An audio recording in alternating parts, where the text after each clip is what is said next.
Today is World Disabled Day. This has special significance.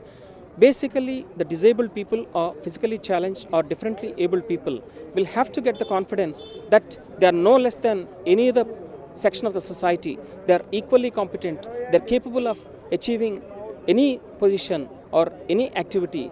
That's the most important thing. This message we wanted to convey.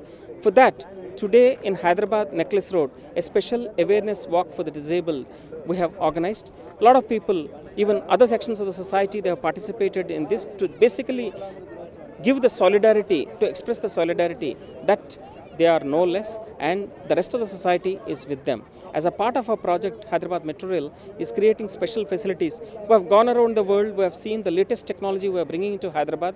As a part of this project, in fact, we are providing special ramps at the road level so that the wheelchair can be straight away taken into the lift. From there, it can enter the platform. From the platform, it can straight get into the train, and the metro train will have special locking arrangement so that the wheelchair can be locked, and the blind people, they can get onto the train on their own. For that, special tactile strips we are organizing right from the road level, in the lift, at the platform level and into the train. Automatically they will be guided. By just tapping their walking stick, they can get into the train.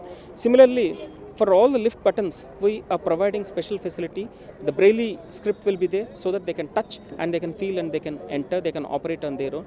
That's how different sections of these disabled people, physically challenged people, they have different disabilities. Each disability we are trying to address. And as a part of this project, in fact, when they came to me, what we are doing is we are arranging a special park for disabled people in Musaram Bagh.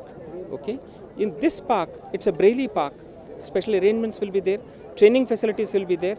All these physically challenged people can be trained there. Blind people can be trained there. Soon we are going to open that park for the comfort and for the facility of all these sections. And on behalf of government, we are giving the assurance to them that have self-confidence, we are with you. You are capable of achieving top positions. You are capable of doing activities on your own. This is the message we want to give it to them.